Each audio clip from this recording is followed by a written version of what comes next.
नगरपालिकेच्या निवडणुकीत चांगल्या एकतर्फी मतानं विजय झालेला सेवा समितीचा आपला नगरसेवक, सर्व नगरसेवक आणि नगराध्यक्ष सुद्धा.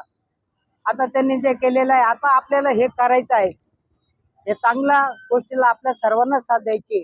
ते जर 2 पावले पुढे आली तर आपल्यालाही 2 पावले मागच सरकायचं आहे. संगमनेरचा विकास हेच आपल्या सर्वांचंच पर्व आहे आणि 2.0 या मागं पण आपण त्यांना साथ द्यायची आहे. पण साथ देताना थोडस आपलं आणि आपल्या माणसाचं या गोष्टीचा त्यांनी विचार करावा अशी विनंती आहे.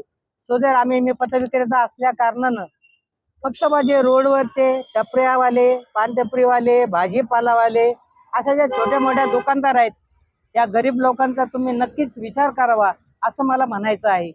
काही लोकांना कायमस्वरूपी अशी जागा नाही किंवा शहरामध्ये अशी कुठे स्वतःची जागा नाही, पण नगरपालिकेच्या आशीर्वादानं जर असा गोरगरिबांचा कल्याण होईल अशी योजना त्यांनी करावी. आणि जो महसूल आहे तो त्यांना चांगल्या प्रमाणात, म्हणजे उदाहरणार्थ त्याची बाजार कर पावती असते, त्या बाजार कर पावती रद्द करून त्यांना एक नगरपालिकेची खास पावती म्हणून त्यांनी मासिक पावती आकारावी आणि विशिष्ट प्रकारचा महसूल आपल्या नगरपालिकेला जमा होईल आणि आपल्याला त्या प्रगतीतून कामं करता येईल. आता राहिला प्रश्न ट्रॅफिकचा. आता ट्रॅफिक तर शहरामध्ये वाढतात, लोकसंख्या त्या प्रमाणात वाढते, त्याच्यामुळे ट्रॅफिक ही वाढणारच.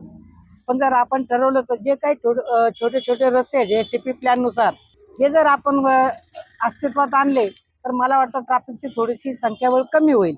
उदाहरणार्थ समजा लिंक रोडला जो रोड आहे तिथं एका रोडमुळे 3 रोड चालू होतील.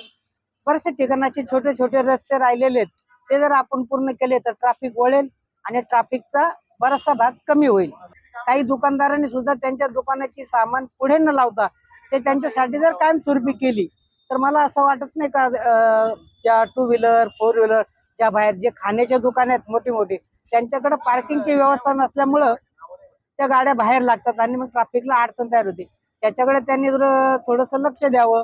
हायवेला काही कापड दुकान आहेत, पार्किंगची व्यवस्था आहे, पण त्याचा वापर गोडाऊन म्हणून केला जातो. आपल्याकडे बस स्टँड आहे, बस स्टँडच्या बेसमेंटला सुद्धा तिथं आपल्याला पार्किंगची व्यवस्था आहे, त्या ठिकाणी त्याचा वापर करावा.